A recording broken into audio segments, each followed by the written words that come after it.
The following program, The Russ Belville Show, is intended for responsible adults only.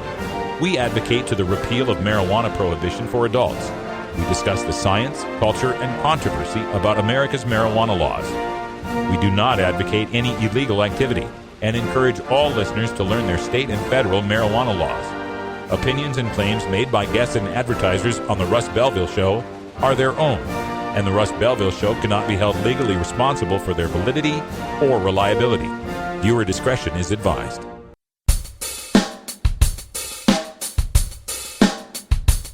You take a seed, you plant it, you grow it, you dry it, you roll it, you smoke it.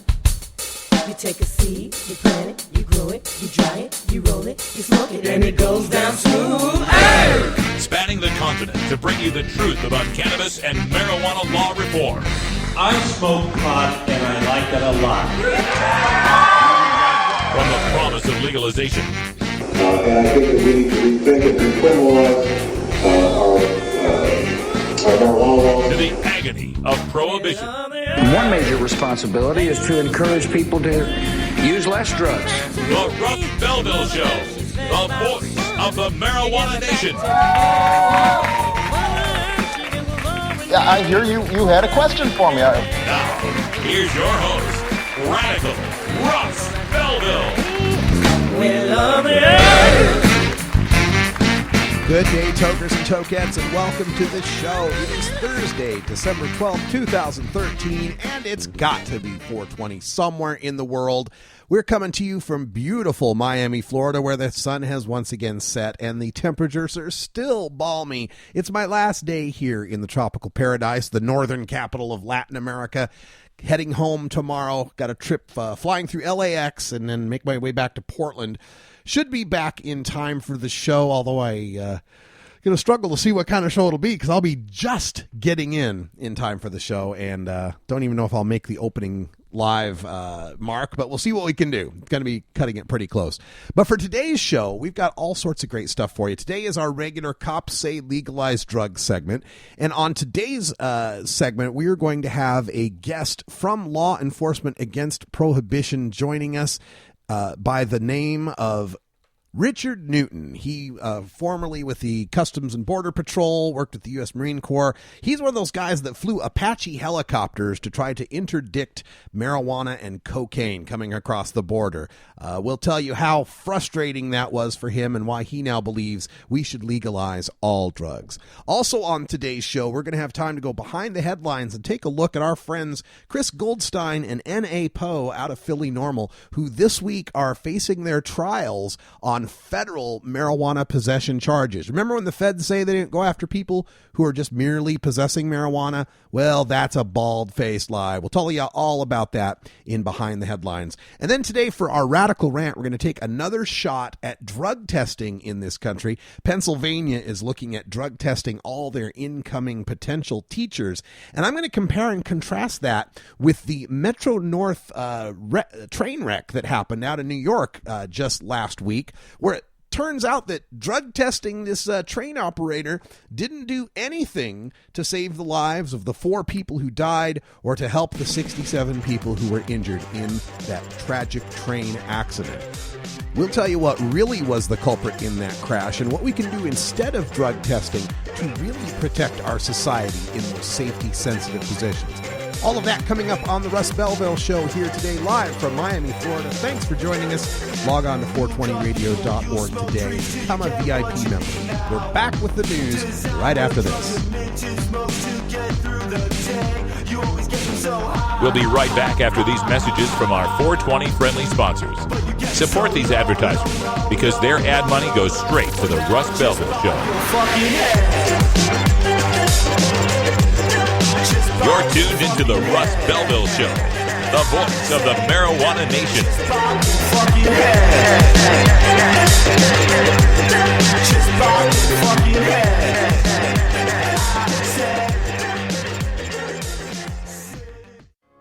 The law offices of Omar Figueroa would like to remind you to stand up for your rights. Please do not give up your precious liberties. There's nothing wrong with standing up for our constitutional rights, and in fact, it's the only way to honor the Constitution that recognizes our natural rights.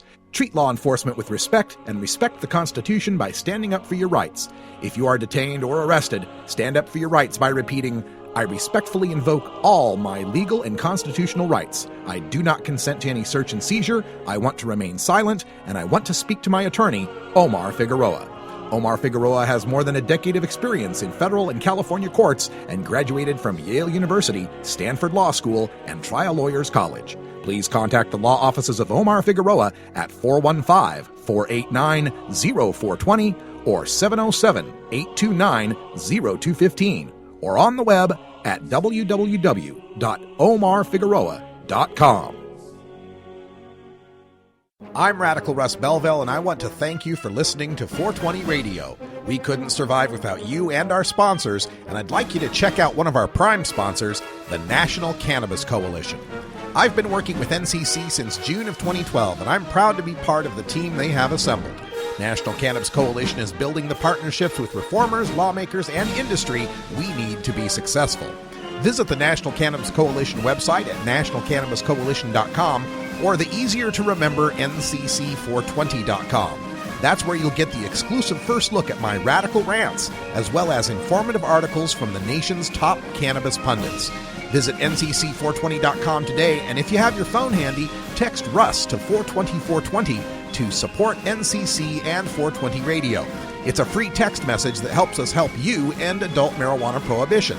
Learn more at ncc420.com, and thanks for supporting independent marijuana legalization public radio.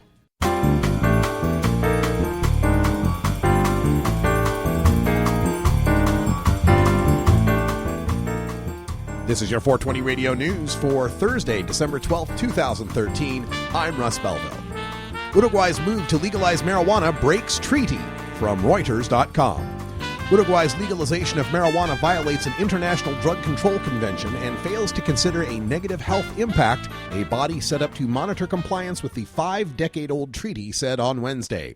The president of the International Narcotics Control Board, or INCB, Raymond Yans, said the change would not protect young people but would rather have the, quote, perverse effect of encouraging early experimentation, end quote, and lowering the age of first use. Vienna-based INCB said the legislation contravenes the 1961 Single Convention on Narcotic Drugs, to which it said Uruguay is a party. The convention requires states to limit the use of cannabis to medical and scientific purposes due to its dependence-producing potential, Yans said in a statement. Yans, the INCB president, said Uruguay's decision, quote, fails to consider its negative impacts on health since scientific studies confirm that cannabis is an addictive substance with serious consequences for people's health. Cannabis is not only addictive, but may also affect some fundamental brain functions, IQ potential, and academic and job performance, and impair driving skills. Smoking cannabis is more carcinogenic than smoking tobacco, end quote, the INCB statement said. The Liberty Bell 4 Smoke Down Prohibition federal trial updates from Philly Normal.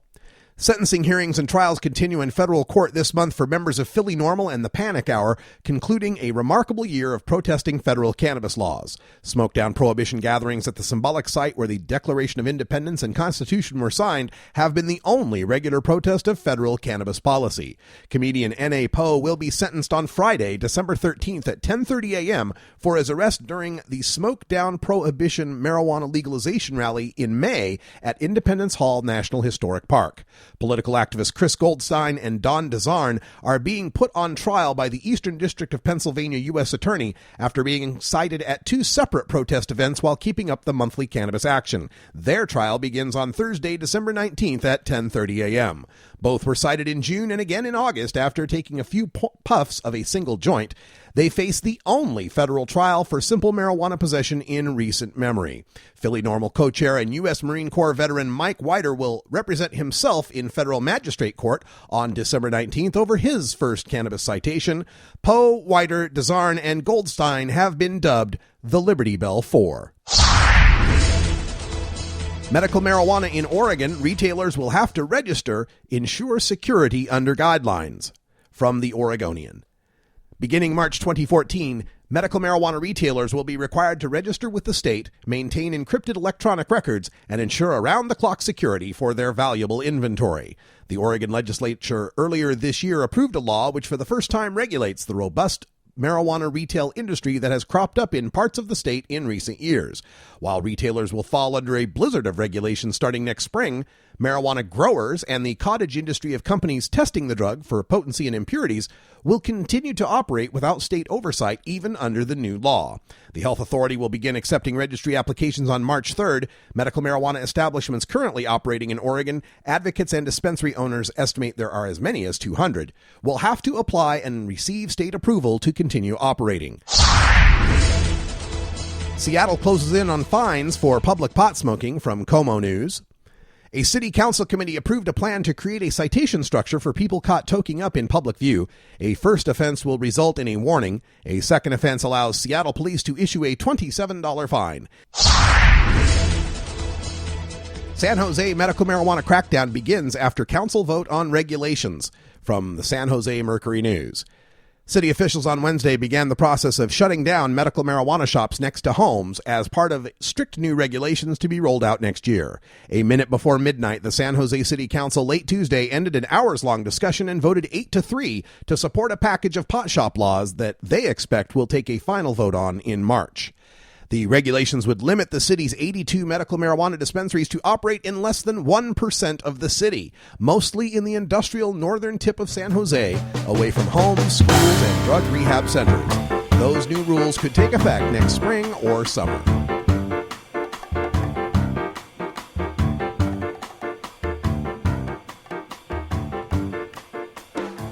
This has been your 420 Radio News for Thursday, December 12th, 2013. I'm Russ Belville. When we come back, we go behind the headlines and take a look at the Liberty Bell 4 and the rights they are standing up for all of us here in America. You're listening to The Russ Belville Show on 420radio.org. We'll be right back.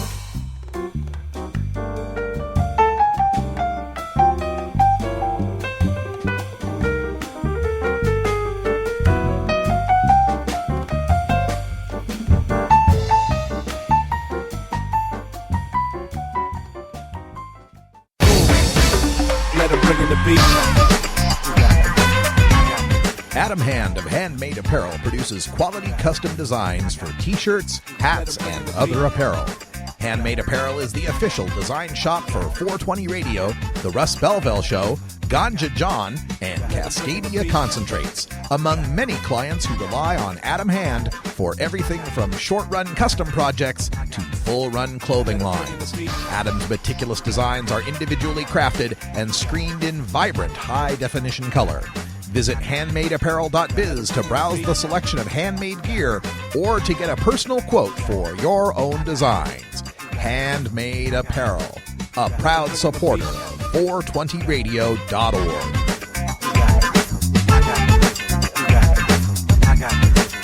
Let him bring in the beat.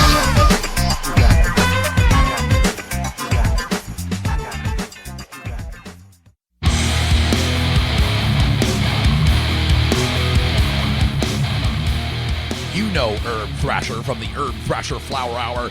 Now get ready for Herb Age Designs for the proud cannabis consumer. Herb Age Designs, lifestyle gear for the 420 friendly. Herb Age Designs, home of the famous lighter leash. Herb Age Designs, get your Herb Age t-shirts and hoodies and show your pride. Herb Age Designs, we've got Frisbee golf discs and durable hemp gear. Herb Age Designs, we've got shot glasses, drinking glasses, coffee mugs, and beer cozies. Check us out on Facebook and online at herbagedesigns.com. And follow Herb Age and Herb Thrasher on Twitter. We'll see you at this year's Hemp Fest. Crank it up!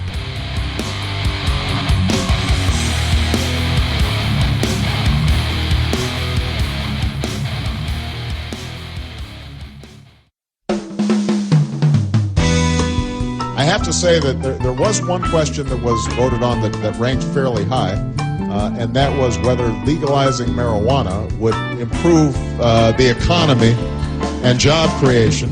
I don't know what this says about the online audience, But the answer is no. I don't think that is a good strategy to grow our economy.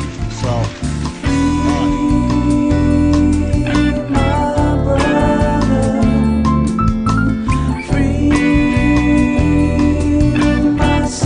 There's nothing funny about nearly 1 million lives wrecked by a marijuana arrest every year, Mr. President. Politely tell President Obama what you think about legalization by calling the White House at 202-456-1111. Welcome back, everybody. Quarter after the hour, and today for Behind the Headlines, I want to talk about friends of mine, specifically Chris Goldstein out there with Philly Normal. We mentioned in the news how he's a part of what are now being called the Liberty Bell 4, who are being tried at the federal level for mere marijuana possession, not trafficking, not sales, not cultivation, mere possession. This all began as they started hosting what were called the Smoke Down Prohibition rallies. This was Philly Normal and a friend of Chris Goldstein's, N.A. Poe, who is with a comedy troupe called The Panic Hour. They all gathered together and had been holding rallies at the Liberty Bell Park. You know, there's a federal park for the Liberty Bell. Holding rallies there where numerous speakers would come forth and express the need to end adult marijuana prohibition and calling for, liberty at the Liberty Bell, considering the Constitution and Declaration of Independence were signed there. It's the birthplace of American democracy. They feel that it's necessary to protest these federal laws that maintain the prohibition of cannabis hemp for the descendants of a bunch of hemp farmers. So it's a very in-your-face type of a protest. And it has generated a response from the federal government, particularly the National Park Service, which originally allowed these protests to go on. And understand these protests after the speakers and such, they would have a moment of cannabis reflection at 420. And that just meant, people would whip out their joints and pipes and start smoking to protest, once again, the federal government's prohibition of marijuana. Now, originally the response was to just allow that to happen, but apparently somebody got word from higher up that this needed to be shut down. So starting this summer, they started issuing citations and actually making arrests in these cases of N.A. Poe and Chris Goldstein and Don DeZarn and Mike Whiter, the four people involved here. So N.A. Poe, he was actually tackled by park police when they arrested him for his smoking of a joint, and he will be sentenced tomorrow at 10:30 in the morning in Washington, D.C. with respect to his May arrest at Independence Hall National Park. Chris Goldstein and Don DeZarn are being tried starting a week from today. And also a week from today, Mike Whiter will be in federal magistrate court. Now, folks, we are talking about the federal government spending far more time and money to process and try these guys for merely possessing, less than a gram of marijuana. And we also are, this also just flies in the face of the federal government constantly saying, we don't use our limited resources to go after people that are just using marijuana. We go after the big guys, the big fish, the traffickers, the cultivators, the cartels. Well, no, you're not. The federal government is now going after a friend of mine and his friends for merely smoking a joint at the Liberty Bell.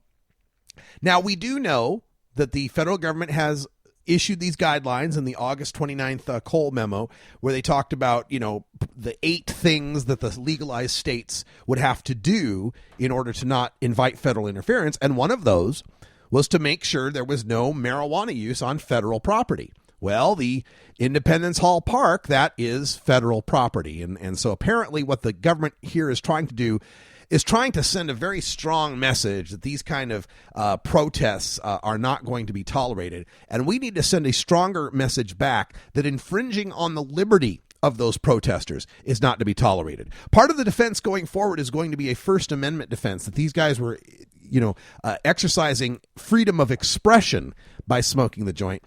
Legal scholars are telling me that there's not much hope in that defense, as the Controlled Substances Act has long been defended against such attacks in the courts.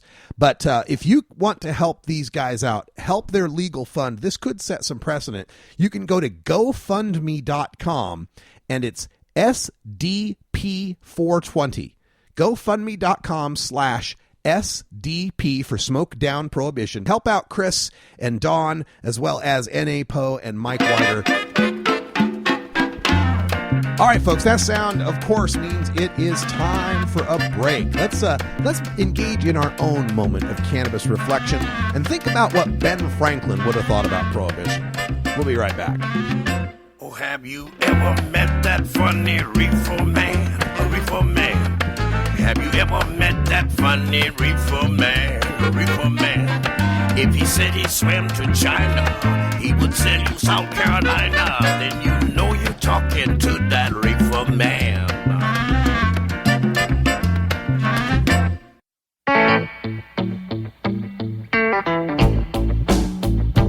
I'm a reefer smoking man. Wood Pipe Smoke Shop and Speakeasy is your source for cannabis community gear in southern Wisconsin.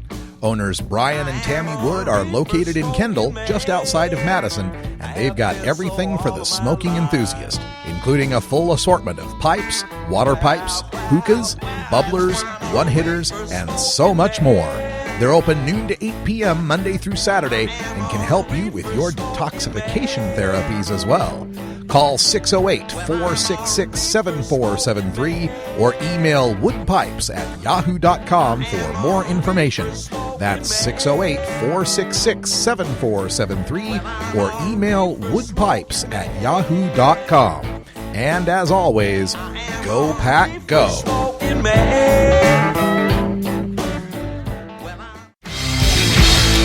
When you are starting up a medical cannabis business, you don't just want any attorney. You want a fired-up lawyer who understands the needs of cannabis consumers. The Law Office of Lauren Vasquez is your fired-up lawyer for the cannabis industry. Lauren Vasquez knows the details of California marijuana law from both a personal and professional angle. Lauren Vasquez rose from the ranks of college normal activist to become one of the Bay Area's best marijuana lawyers. Visit her website, fireduplawyer.com, or call 1-855-MMJ-LAWS for more information. That's 855-665-5297 for Lauren Vasquez, your fired-up lawyer, or email fireduplawyer@gmail.com.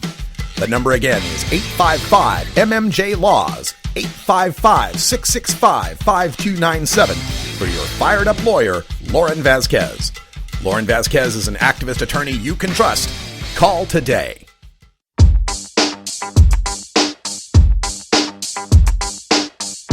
Everyone knows music and marijuana go together, so let's wind up our 20 after break with the Russ Belville Show's Daily Toker Tunes, the best in pod-safe 420 music from around the web. Today is Groovin' Thursday, featuring rap, hip-hop, soul, and funk music. You can get downloads and more information about all our Daily Toker Tunes by visiting music.radicalruss.com. Now, sit back and enjoy your Daily Toker Tune.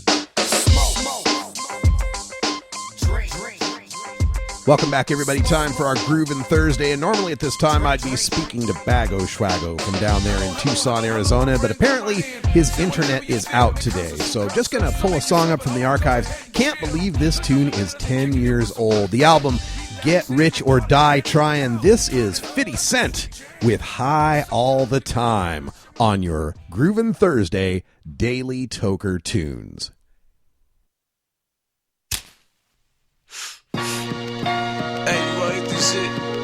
It's that Guito, Cali, boom. Baby, I don't need Chris. Tangeray, Alizé, I don't need shit. Nigga, I'm high all the time. I smoke that good shit. I stay high all the time. I'm on some hood shit. Give me some Joe Purple Haze and some chocolate. Give me a Dutch and a lighter. I spark shit and stay high all the time. I smoke that good shit. I'm high all the time and I'm on some hood shit. Every time I roll up, niggas holla roll up. Then I tell them hold up. You ain't getting money, you ain't smoking in my Benzo. 20-inch Lorenzo, smoking a window. high as a motherfucker, I be on them back streets. Niggas know I clap heat. Only if you got beat, man, you better holler at me. Niggas get locked up, stabbed up, shot up. Every time I pop up, a lot going on in my hood. I shoot the dice and holler, get them girls. Daddy need new shoes. Daddy need Pirellis to look mean on 22. Stash box, Xbox, laptop, fax machine, phone. Bulletproof this bitch and I'm gone. 2003 Suburban swerving. Too many sips of Henny. The D's sick, they searched the whip and they can't find the semis. They was just harassing me cause they know who I was. Spent the night in Central Brooklyn smoking some bud. Dom Perignon, I don't need Chris. Tanqueray, Alizé, I don't need shit. Nigga, I'm high all the time. I smoke that good shit. I stay high all the time. I'm on some hood shit. Give me some Dro, Purple Haze, and some chocolate. Give me a Dutch and a lighter, I spark shit. And stay high all the time. I smoke that good shit. I'm high all the time. And I'm on some hood shit. Now if you heard I done started some shit, it ain't because I be high, I be high, I be high. And if you heard I done let off a clip, it ain't because I be high, I be high. But I twist that la la la la. I get high as I want a nigga. Go against me for show, you's a goner nigga. I don't smoke to calm my nerves, but I got beef. Finna crush my enemies like I crushed the ass sheets. If you love me, tell me you love me. Don't stare at me, man. I hate to be in the pins clapping one of my fans. Now let me show you how to greet me when you meet me, when you see me. If you're real, my nigga, you know how to holler G-Unit. There's no competition, it's just me. 50 Cent, motherfucker, I'm hot on these streets. If David could go against Goliath with a stone, I could go at Nas and Jigga, both for the throne. I don't need Dom Perignon, I don't need Chris. Tanqueray, Alizé, I don't need shit. Nigga, I'm high all the time. I smoke that good shit. I stay high all the time. And I'm on some hood shit. Give me some Dro, Purple Haze, and some chocolate. Give me a Dutch and a lighter, I spark shit. And stay high all the time. I smoke that good shit. I'm high all the time. And I'm on some hood shit. Now who you know besides me who write lines and squeeze nines and have hoes in the hood sniffing on white lines? You don't want me to be your kid's role model. I teach him how to buck them 380s and load up them hollows. Have shorty fresh off the stoop, ready to shoot. Big blunt in his mouth, deuce in his boot. Sit in the crib sipping Guinness, watching Menace, then oh lord. Have a young nigga bucking shit like he old dog. My team, they depend on me when it's crunch time. I eat a nigga food in broad day like it's lunchtime. You feeling brave, nigga, go ahead, get gully. See if I'm gonna leave your brains leaking up out your scully. I done made myself hot, so ain't shit you could tell me. Now niggas calling me the feature, man, fuck your money. I ain't hurting, I'm alright, nigga, I'm doing good. I ain't got the right rhymes, I got bricks in the hood. I don't need Dom Perignon, I don't need Chris. Tanqueray, Alizé, I don't need shit. Nigga, I'm high all the time. I smoke that good shit. I stay high all the time. And I'm on some hood shit. Give me some Dro, Purple Haze, and some chocolate. Give me a Dutch and a lighter, I spark shit. And stay high all the time. I smoke that good shit. I'm high all the time. And I'm on some hood shit. G-Unit, are you ready? G-Unit, are you ready? G-Unit, are you ready? Nigga, ready or not? Here I come.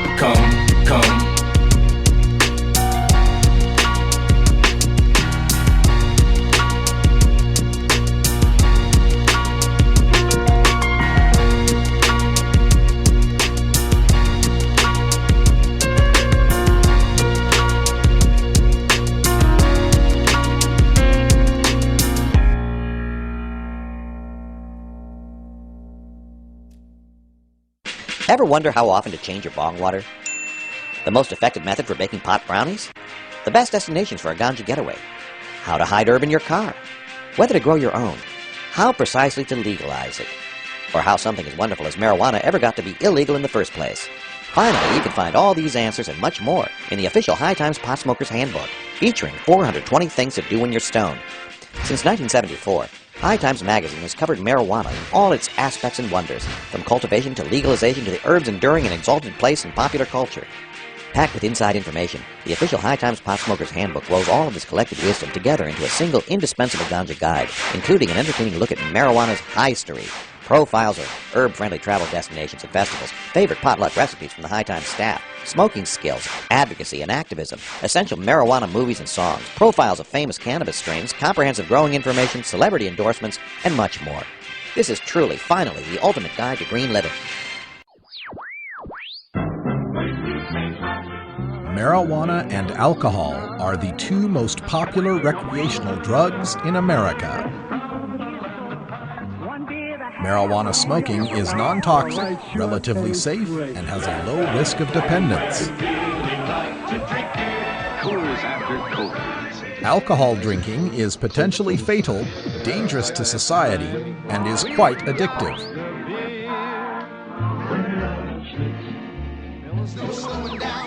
Marijuana is safer, so why are we driving people to drink?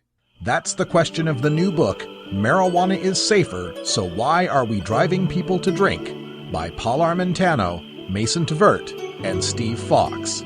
Visit Amazon.com or ChelseaGreen.com today to order your copy of Marijuana is Safer, or visit marijuanaissafer.com. The Russ Belville Show. I'm not very good at singing songs, but here's a try. According to lifelong pot smoker and rocket scientist Carl Sagan, making apple pies from scratch is extremely difficult. If you wish to make an apple pie from scratch, you must first invent the universe. Radical Russ and the Rolla J Studios crew will be right back after these messages. A morning filled with 400 billion suns. The rising of the Milky Way. The cosmos is full beyond measure.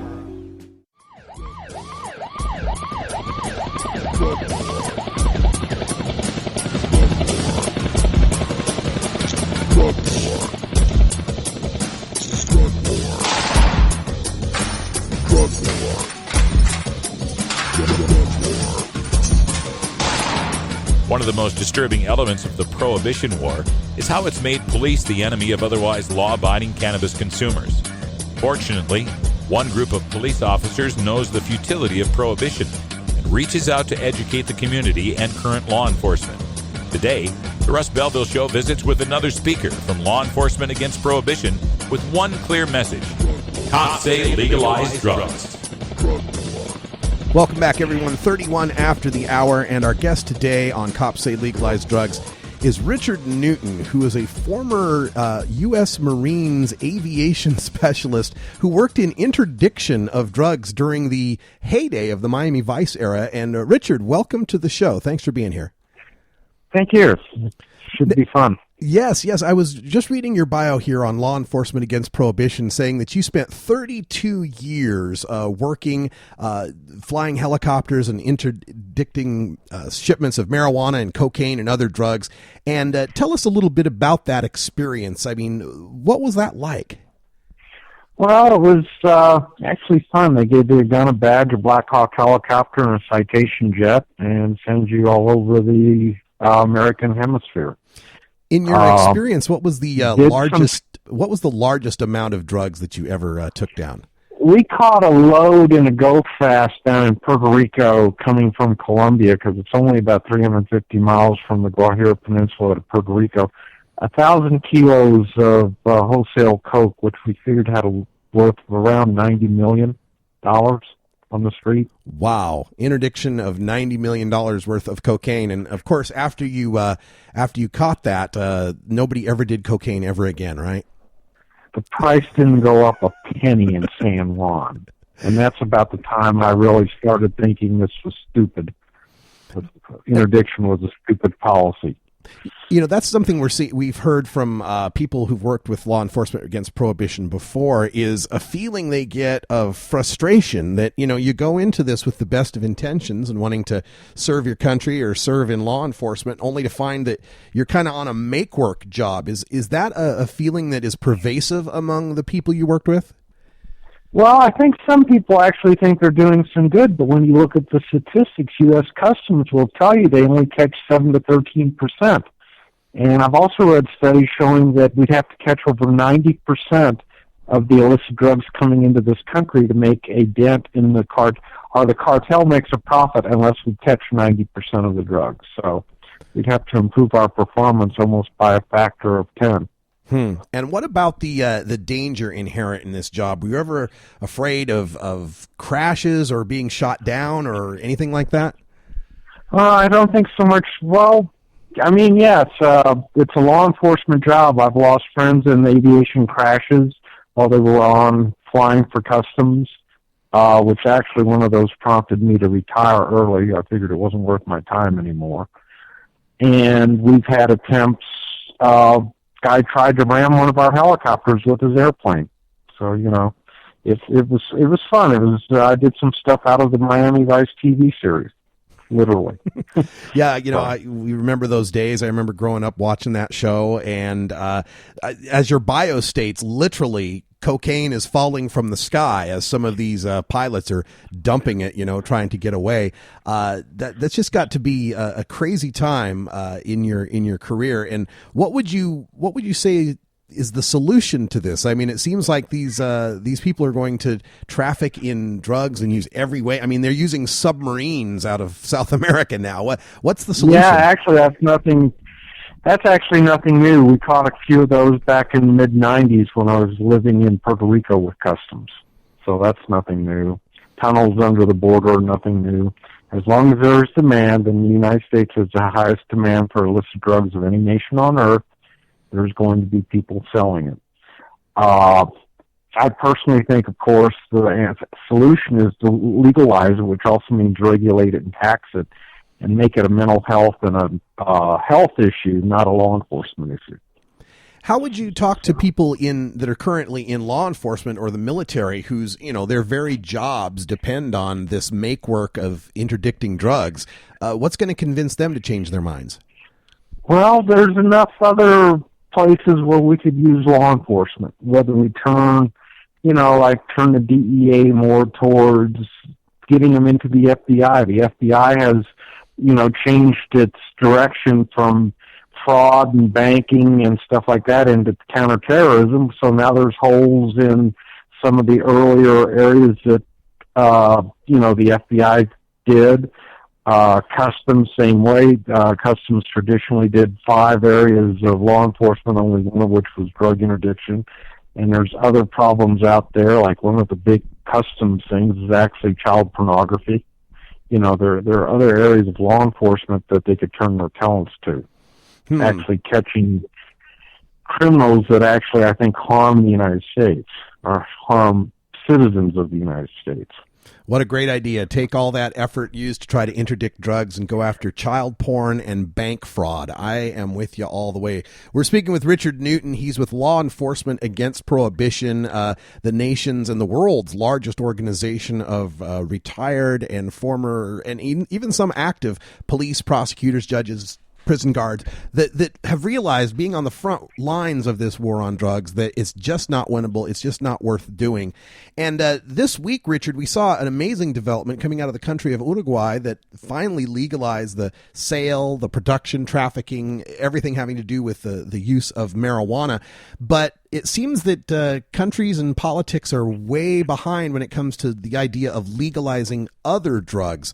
How would you get past that and make people understand that it's not just marijuana we need to deal with, but also these other drugs in some regulated fashion? Well, LEAP basically says you name the drug you want sold on the street corner, and that's the one we'll keep illegal. So, you know, actually,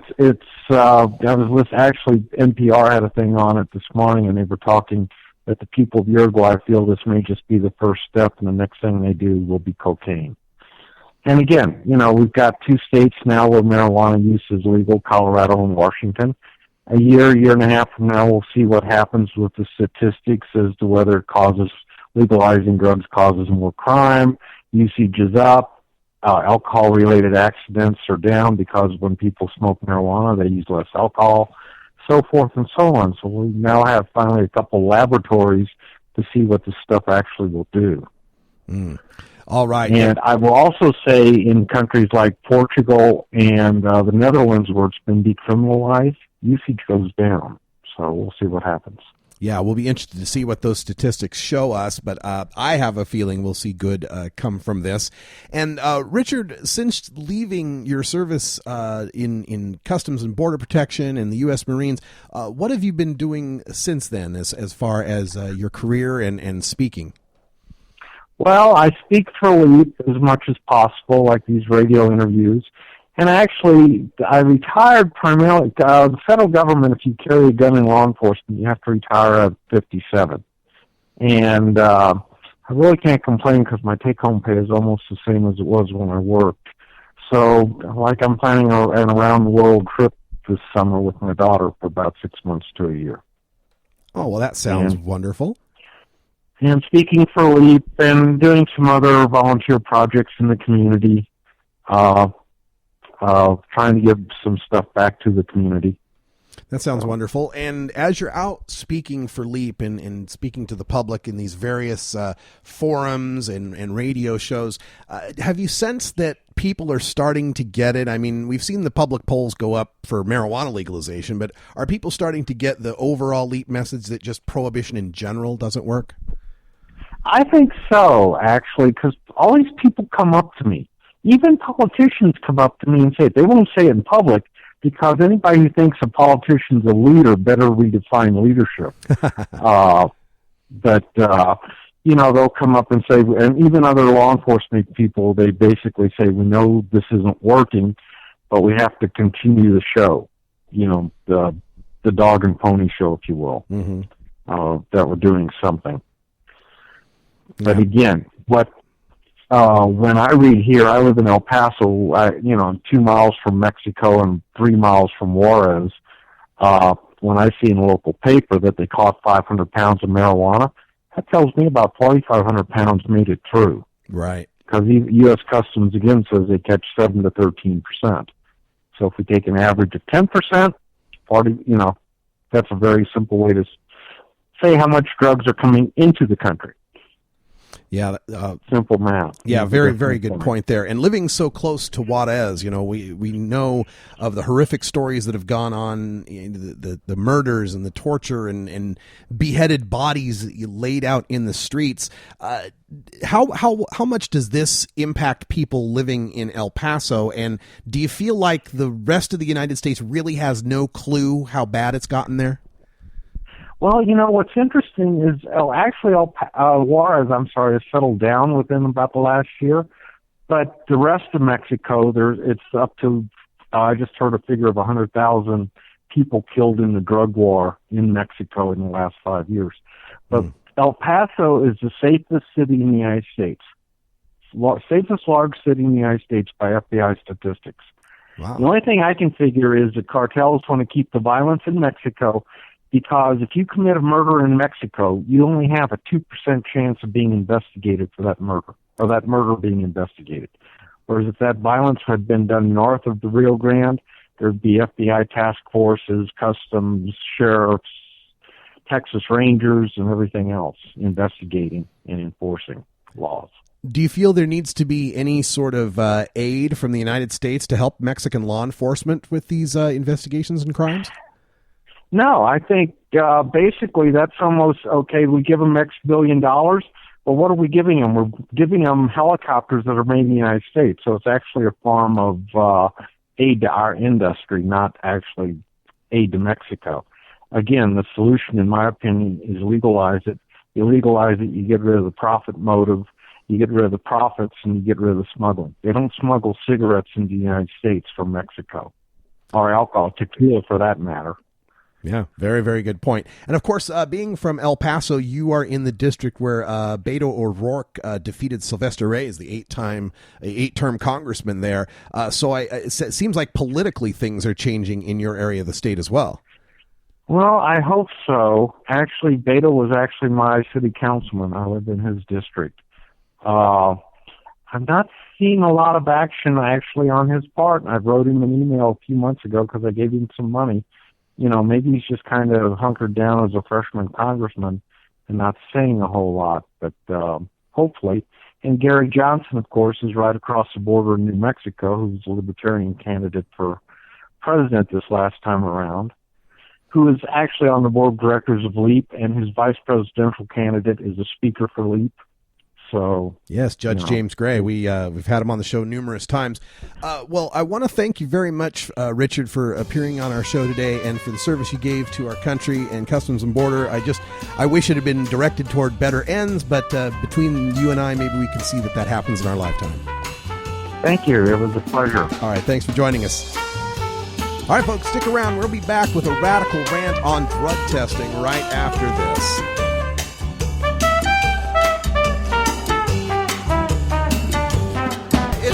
business. It's simply business.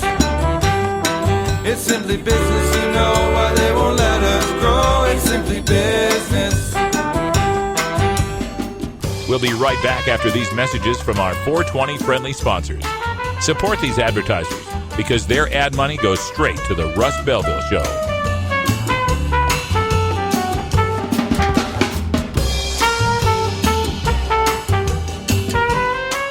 You're tuned into the Russ Belville Show, the voice of the marijuana nation. It's simply business. It's simply business. It's simply business. You know why they won't let us grow. It's simply business. It's simply business. You know why they won't let us grow. It's simply business. Fun.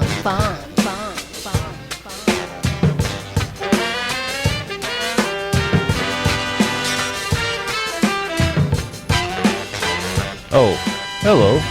I'm Big Daddy, and I want you to join me at the Funky Roller Ring. We're partying hard over here, baby. So stop on by, check out the funky grooves, and shake your booty too. Don't get in too deep, brother. Don't get in too heavy. Don't get so you can move about whenever you get ready. If you're an adult who enjoys a good beer, there's a similar product you might want to know about. One without all the calories and serious health problems. Less toxic so it doesn't cause hangovers or overdose deaths, and it's not linked to violence or reckless behavior. Marijuana. Less harmful than alcohol, and time to treat it that way. For more information, visit marijuanaissafer.org.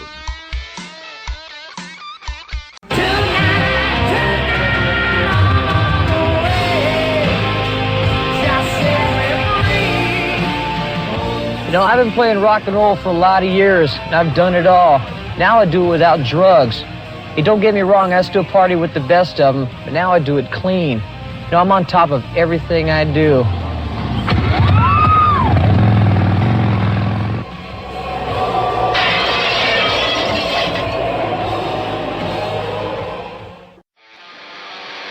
You want answers? I'm as mad as hell, and I'm not going to take this anymore! You want answers? You have offended my family. I think I'm entitled. You want answers? I want the truth! And you have offended the Shaolin Temple. You can't handle the truth! Surely you can't be serious. I am serious. And don't call me Shirley. Radical Rant. Welcome back, everyone. 47 after the hour, and for today's Radical Rant, I want to revisit a subject that I talk about quite a bit here on the show, and that would be workplace drug testing. And of course, you know my opinions on this. I find it disgusting and an invasion of our Fourth and Fifth Amendment rights. But beyond that, it just doesn't work. It just doesn't do anything to keep us safer in the society. And there's a story that happened just last week that I think will highlight that just a bit. Before we get to that, let me give you why I got onto drug testing today. There's a story out on newsworks.org. It says, Pennsylvania measure requiring drug tests for prospective teachers and school workers advances.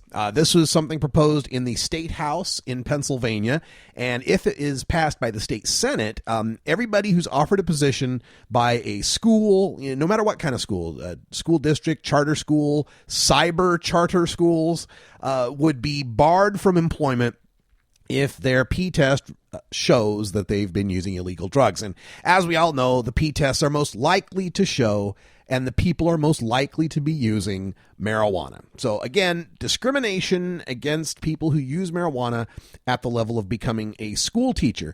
Now, the reasoning behind this, of course, is WOTC. What about the children? There's a representative, Tony DeLuca, who sponsored this legislation in Pennsylvania. He said, quote, "We introduced this piece of legislation mainly to protect our children and solve problems before drug users get into the system." And among some of the reasoning by Representative DeLuca here as to, and DeLuca's a Democrat, by the way, some of the reason why DeLuca is upset about this is because of a recent example of a 26-year-old substitute art teacher in Pittsburgh who admitted to using heroin before passing out in front of his high school class. So you had the art school or the art class sub passed out from heroin, and that's why we need to drug test every teacher that would ever want to be hired in Pennsylvania. He doesn't have any actual data on this, though. It doesn't have any actual data to go by. There's no huge explosion of drug-using teachers that has caught his eye. No, it's just this one passed out from heroin. He says he's got numerous anecdotal reports. Numerous. DeLuca also said, we got to make sure when our children go to school, they're taught by individuals who are alert and free of drugs. Well, aside from, going out and drinking the night before and coming in teaching on a hangover or being prescribed Xanax or Percocet or Dilaudid or Vicodin or Prozac or Wellbutrin. They can teach on all those drugs. That's fine because that's, prescriptions, doctors, but not the illegal drugs. But I actually have some statistics. You know me, I look shit up. So in 2007, there was a study by the Federal Department of Health and Human Services that found 4% of employees working in education reported illicit drug use. 4%. The average for all professions is 11%. So yeah, we really need to focus on the school teachers when they seem to be taking drugs at less of a rate than almost anybody. The other statistic I found when I was looking this up, and this should really shock and disturb the listeners, 47 million full-time workers reported that they had to take a drug test during the hiring process. 47 million Americans had their pee seized and analyzed to see if it would meet the company's guidelines for urine purity before they could go to work. And that makes up 42.9% of all full-time workers. Almost 43% of all full-time workers had to be judged on the quality of their pee, not the quality of their resume. But of course, we can do this all because we got to save the children. What about the children? Won't you think of the children? DeLuca goes on to say, quote, "It makes no sense to me that we have drug-free zones and we tell our students to say no to drugs, yet we don't screen these individuals before they get into the system." So he wants to prevent, any druggies from becoming teachers, but that's not enough for DeLuca. He goes on in the story to say he would love to see a law that would require random drug testing for all school employees. To hell with the cost. I mean, the cost would be anywhere from $30 to $50 per test, and the employees have to cover the cost of being tested. But hey, what else can we do to protect the children, right? Oh, and of course, individuals on prescription drugs would be protected. So I predict a whole lot of teachers in Pennsylvania getting a prescription for Marinol. You know that trick, don't you? You get yourself a prescription for Marinol, the synthetic THC, and these cheap first-line tests they use for prospective employment can't distinguish between the metabolite made by synthetic THC and the metabolite made by natural THC. So when you fail your drug test, you can go forward and say, hey, I've got a prescription for Marinol. And that Marinol prescription should protect you under this Pennsylvania law. So we're going to see a whole lot of teachers on Marinol. Now, when he was pressed by this DeLuca, the reporter asked him, would you support drug screening for prospective members of the Pennsylvania House of Representatives? DeLuca said, no problem. I'd be happy to introduce that.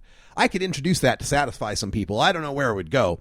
I think people in government all over should be tested, not just the House of Representatives. We got a lot of people making decisions on people's lives, people in local government, people in the governor's office, different staff members. Should we test them all? I have no problem with it. End quote.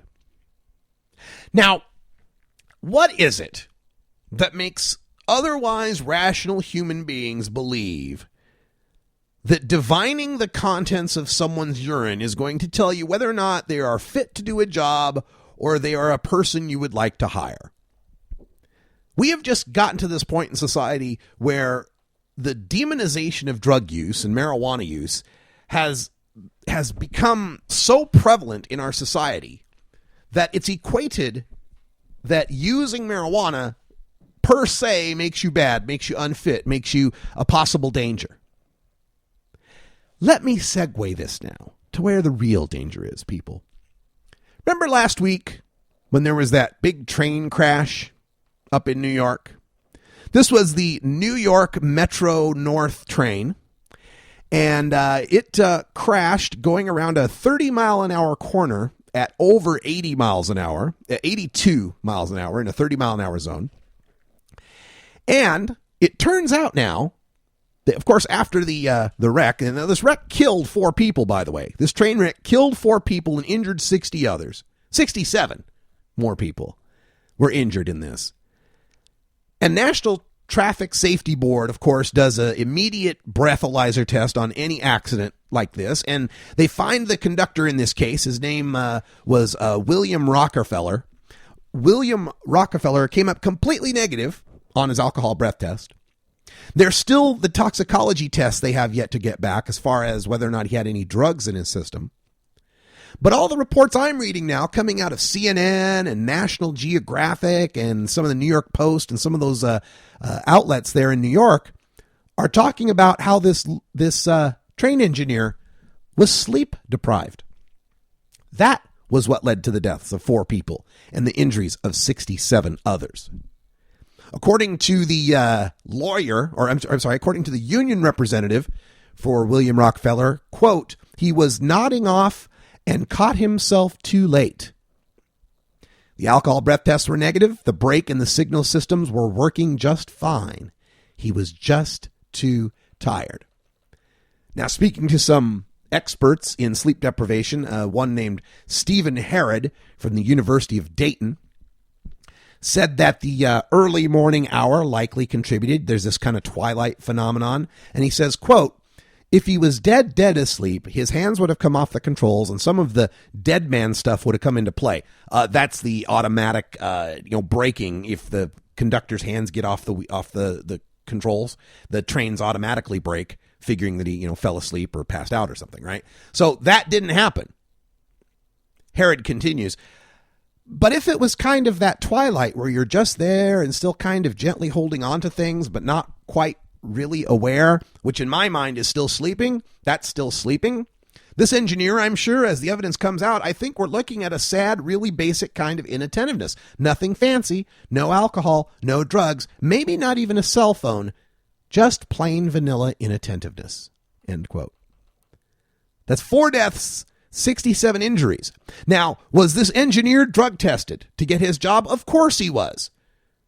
National Transportation Safety Board, all that national, any sort of Department of Transportation job, they have to have not only a pre-employment drug test, but they get random drug tests. Did that drug test in any way give this guy enough sleep to be able to safely operate the train? We focus so much on these drug tests and these numbers as if they mean something, and we only have a finite amount of time and resources to make sure that the people handling the safety-sensitive positions are actually up to the task, and we delude ourselves into believing that these drug tests actually mean anything, and they do not.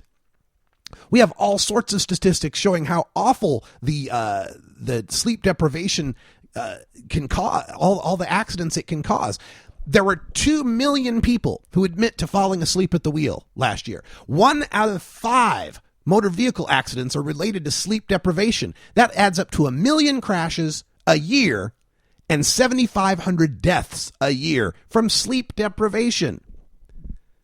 This is part of a growing trend. This happens in hospitals. There's a story National Geographic put out that talked about 1 in 20 hospital residents making a fatigue-related mistake that led to the death of a patient. And it's not like we don't have the ability to test for these things. There are such things as performance impairment tests that are kind of like a little video game that you set a baseline and then it tracks your hand-eye coordination and your attentiveness. And not only does that catch someone who's high or drunk, it catches someone who's too tired, someone who's too sick, someone who's emotionally distracted, whatever the reason might be. It's time for us to turn to impairment testing for our safety-sensitive positions and get rid of drug testing in our non-safety-sensitive positions. All right, folks, that's all the time we got for today. Thanks for joining us here for this week of shows in Miami, Florida. I'm back in Portland, Oregon tomorrow for the Herb Thrasher Flower Hour. For everyone here at 420 Radio, thanks for joining us, and until next time, take care of each other, tokers. This is the Russ Belville Show. The Russ Belville Show is blogging and podcasting daily at RadicalRuss.com. You take a seed, you plant it, you grow it, you dry it, you roll it, you smoke it. You take a seed, you plant it, you grow it, you dry it,